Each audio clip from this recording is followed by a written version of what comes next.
Mac Games and Comics. Check them out on Facebook and visit their site at merrymacgames.com. What's up YouTube, Evan from Epic Duel Time here. I wanted to tackle a topic today that kind of gets under a lot of Yu-Gi-Oh players' skin, especially on the internet, and they go and start posting about it and freaking out about it and making, snide comments about it, and it's the idea of a top deck. I see this a lot on YouTube where if I post a deck profile of something, or if any of the top, people who do coverage go on YouTube and they post videos, you get these comments that just go, oh, I see this Dragon Ruler deck profile from San Mateo, which is the last YCS just the other weekend, and another Dragon Ruler deck profile, no creativity here. What the hell are you talking about? What card game were you playing? Like, we had a really decent top 32 for San Mateo. It wasn't all Dragon Rulers. There was a good amount of them, sure, but we had a Mermail deck, we had a YuGiOh deck. We had some really cool stuff at this top 30, in this top 32 of this YCS, so why are we so upset about it? And what it comes down to is the idea that, well, I don't like that deck, even though it's the best deck. You don't have to like it, but it's facts are facts. There's always going to be a best deck. Sometimes there's a best two decks, but generally there's a best deck. The deck that the top players are going to want to play more. If you're a good player, and you want to succeed in an event, let's say you have a goal, let's say you want to go top 32, you want to win a regional, win a YCS, win Nats, whatever, and these are your goals. You need to maximize your controllable inputs into this outcome. So what I'm saying is, if I am a good player, I've got it down, I play a lot. Let's say I am, this is all hypothetical, I don't play nearly as much as I want to. I can't call myself good till I play more. And let's say you've got, you're prepared. So let's say you've got everything, you've played all your matchups, you're prepared, you're a good player, you don't misplay, you really look over your options, smart, you're resourceful, think on your feet, and then you need a deck that's going to actually benefit you the most to get your goal. You're going to want to play the top deck. The best deck is going to get you some of the best results, providing that all the other inputs are in line. Now, obviously luck's a factor, so I just keep it out of this because we're talking about controllable inputs, things you can control. The best deck you're the best with. So, if you're, a top-notch player, multiple YCS tops, you are unlikely to go to the next YCS with Bujin. It simply does not stand up. It doesn't do what it needs to do. It doesn't get there right now. Maybe another time, but not right now. So, what do you expect these players to play? A deck they aren't going to win with? Why would they give themselves a handicap like that? If they can play these decks, and they want to play these decks, what is it about that disgusts Yu-Gi-Oh players so much? Is it the card game? Because it's been like this. This isn't new. I can't imagine that you'd be upset with this format, seeing as the format's been better than it was last time, and better than the one before that. So, I don't see exactly where Yu-Gi-Oh players have any room to be griping. Sixth Sense isn't out for another couple of days, and sure, do I have any problems with that? Maybe a little. I might make a video about it once. I might have done that. Might have spoiled Breaking Bad for some people, I don't know. Sorry. Didn't know. But, I mean, it comes down to, yeah, there are going to be some parts of Yu-Gi-Oh that, some ups, some downs. You're going to have Six Senses in the world, you're going to have the Spellbook Judgment, the Baby Dragons, the Super Rejuvenations, and then we're going to have some balance times. We're not in a bad time right now. Let's look at it. No YCSs during the time where we're going to have Six Sense, unless it somehow survives the Forbidden Limited list. I don't think that's going to happen, but we've been surprised before, so let's not, ever assume Konami again. That's a terrible choice. But the point I'm making here is that you can't continue to think as if, what you hope Yu-Gi-Oh is going to look like is going to show up. It's not, and it's never going to happen. The more you hope Yu-Gi-Oh will be the way you want it to be, is going to be the more times you're just going to be disappointed and upset that Dragon Rulers get better, or decks like that get better. It's just going to keep happening. You can't continue to convince yourself that just because you don't see the creativity in a deck, if that deck were, nearly as straightforward as people thought, we wouldn't be arguing if the Blue Eyes version was better than the Dragoonity version or not. Blue Eyes White Dragon is a thing right now. That's kind of cool. Dragoonity is a thing right now, and it took a while, but it's a thing. And then we're looking at all these different variations. No. Running more tuners is better, with cards of consonants. No. Terraforming is better. Getting into your ravines is better. No. Castle of Dragon Souls. No. I mean, down to we're seeing players changing some of their extra deck lineup to really match some cool win conditions. Joshua Graham, he went in, he top 32, I want to say, or top 16, it might be 32 or 16, I can't remember.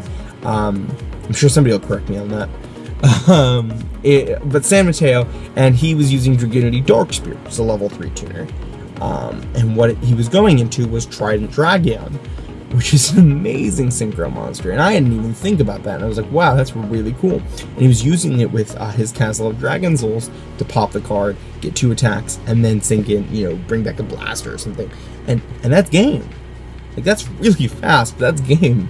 So we're talking about a little bit of innovation where there's room for it. Don't expect there to be something mind-blowingly different at these events. Why? Because it would already exist if it were that good. For something to be that good, it probably already exists. There aren't going to be as many surprises. I know that there are some creative decks out there, and I love them too, but you can't always assume that that's what should win. What should win is the best deck. The best deck with the best players. That's what should happen. So, Dragon Rulers are currently the best deck. It's almost undeniable at this point. You really can't have much room to argue it. It is the most consistent.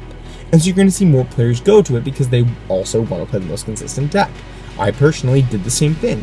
I'm playing a Dragon Ruler deck.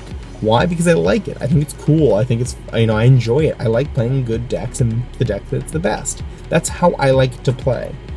It's not, and sometimes I like to play a different deck. But I do what I want to do, and these players have a right to do what they want to do. So if you see a top 32 deck list of Dragon Rulers, don't be surprised. It's gonna happen. It was that good of a deck. This is how this works. And whether or not players like it or agree with it, it is, however, factual right now. If you can control the inputs, you can try to manipulate your output. So by saying that I'm gonna test play so much, I'm going to, be the best player I can be, and I'm going to play the best deck. You've maximized it. There it is. Now you have to hope everything else falls into place and that all your work works out, your deck was good enough, and that you can succeed and get your goal, whether it's a top or a win or whatever it is. Players need to understand that other players have a competitive drive. Just because you don't have a competitive drive doesn't necessarily mean that should impact someone else's drive. You need to be a realist in competition. It's a fact of life. You're not going to be a track star if you don't actually run. That's not how that works. So you have to put it in, and you have to absolutely be ready to do what it takes to win. So if you want to win, you're gonna have to play a deck that's going to be able to succeed at winning. I'm not going to be able to go to the next YCS with, worms and really expect to go toe-to-toe with Dragon Rulers every single round. Just remember, a deck doesn't necessarily mean it's bad, but if it doesn't survive 10 to 12 Swiss rounds and then a cut to top 32, it's not competitively as viable as as you'd like it to be. Might be good at locals, but if it can't beat 5 to 6 rounds of Dragon Rulers, you're ill prepared for this. You can't play a deck that doesn't do well against the best deck and go, oh, but it's still a good deck. Relatively speaking, it's not. You need to play a deck that can go against these decks and win. It doesn't. A good deck isn't defined by how fun or how innovative or how cool the combos are. It's defined by its ability to stand against other decks and be able to succeed consistently. Winning, on Dueling Network against one Dragon Ruler player does not give you a good deck. 100 times does not give you a good deck. You need to be able to go in real life, Swiss rounds, and grind out games against these against them and be able to consistently say my win-to-loss ratio is so high that I can expect to be able to beat these decks. I know how they work. And to say that those decks aren't, just because they're not original, originality is not part of this card game. It has not been for a very significantly long period of time. So it's not about originality. It's about finding what works, whether or not that's changing your lineup. We have so many different outlooks on Dragon Rulers right now. I can't imagine why people are upset about it. There's so many different versions of it. And there's tiny details that if you can't notice how significant some of the, 5 or 6 card differences are, you really shouldn't have any ground to make an opinion on this. There are so many things that 5 or 6 cards can change that to turn around and say, oh, same stuff. It's just ignorant, and I'm afraid it's just completely ill-informed. If you don't know what you're talking about, you're not going to be able to turn around and make some, educated opinions about a game if you can't turn around and understand why people are doing what they're doing. And if you're, and even worse, if you have no interest in finding out why they're doing that, then what's it matter to you at all? This game is not about, hoping what you want works. It's about doing what works. Nothing ever changed by hoping it wins. You have to work with it and see if you win. Nothing in life really works like that. You can't just sit there and hope it turns out in your favor. Nothing really works like that. You have to either change your attitude about it and adapt, or find something else, because this isn't going to work. It comes down to some of those really simple and unfortunately some a little bit negative factors. If you can't accept the fact that right now Dragon Ruler is the best deck, take a break from the game. Wait until maybe the format lines up the way you like it. There's always going to be a deck that's like Dragon Rulers. Here on out, we're going to have something like it. Whether it's, another chaos-based deck. We keep getting more of those. Whether it's, this new Cyber Dragon deck, whether we're going to see a ton of Geargias and the machines are going to be a real big thing, and we're going to see system down left and right again. Who knows? But what I'm saying is, it's not up to the players to be able to turn around and say, oh, well, there's no originality. It doesn't matter. It's about playing what it is that you want to play and do well with. If you're expecting originality in this card game, that you think every deck, in top 32, there should be one of every different deck, you need to play a different card game immediately, because you're going to be sorely disappointed by the rest of this game. This game is never going to be like that. Right now, we are not in a, 25 out of 36 players played the same exact deck card for card. We're not in that at all. So to say that, it's the same thing over and over is really just incorrect. So hopefully, for those of you players who aren't like that, I hope this kind of, helps reinforce your already existing opinion that play what you want. But don't be upset because there's a top deck. And for those of you players who get all worked up about this, take it down a notch. Calm yourself. Be ready to understand that there's always going to be a best deck, and that best deck is going to beat whatever it is you're playing, unless what you are playing is also able to beat that deck. A good deck is defined as its ability to consistently succeed in common situations. So if what you're doing only works 1 out of 50 times, it's not worth doing. So hopefully this stands as just a little bit of an interesting perspective on it.